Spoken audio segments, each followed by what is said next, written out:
নমস্কার বন্ধুরা, আজ বৈশাখী রান্নাঘরে নিয়ে চলে এসেছি পান্তুয়া।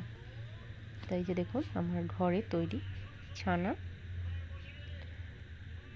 আমি ছানাটাকে প্রায় 5-7 মিনিটের মতো ভালো করে মেখে নেব।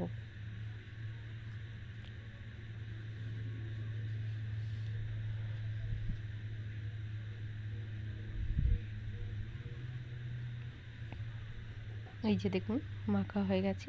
এবার আমি এতে 2 চামচ মতো গুঁড়ো দুধ দিয়ে দেবো।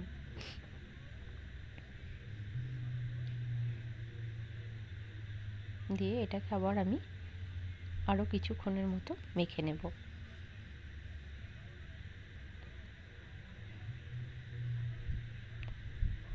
আমার দেখুন মাখা হয়ে গেছে। এবার আমি 1 চামচ মতো ঘি দিয়ে দিলাম, যাতে গন্ধটা খুব সুন্দর আসে সেই জন্য। এবার আমি চিনির সিরাটা তৈরি করে নেব। তার জন্য আমি 300-350 গ্রাম চিনি দিয়ে দিলাম।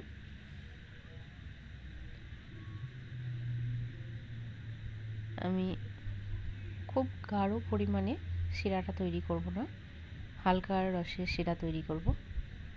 তার জন্যে পরিমাণ মতো জল দিয়ে দিলাম এবং দিয়ে দিলাম কিছুটা এলাচের দানা। এবার আমি চিনির সিরাটাকে তৈরি করে নেব। ভালো করে চিনিটা গলা পর্যন্ত অপেক্ষা করব। এই যে দেখুন আমি কিছুটা এলাচের দানা নিয়ে নিয়েছি। এই যে ভালো করে চটকে মেখে নিয়ে আমি মিষ্টির আকারে গড়ে নেব। যে যতটা বড় পরিমাণ তৈরি করতে চান সেরকম পরিমাণে করবেন।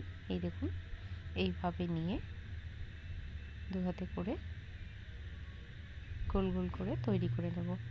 এইভাবেই আমি সব মিষ্টি কটাকে তৈরি করে নেব। এই যে কড়াইয়ে তেল দিয়ে দিয়েছি।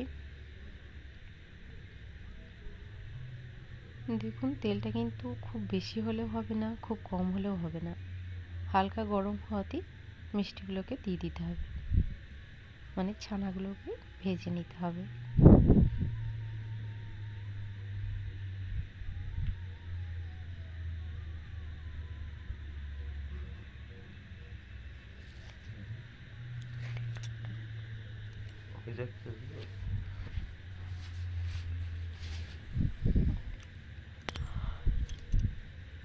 এই যে এটা কিন্তু খুব মানে লাল লাল করে ভাজা যাবে না, তাহলে ভিতরে ভালো করে রস ঢুকবে না।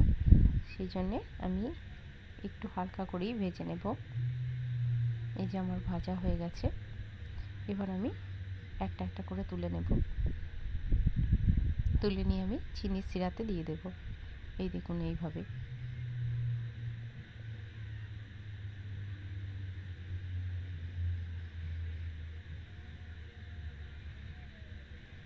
এই দেখুন আমার পান্তুয়া রেডি।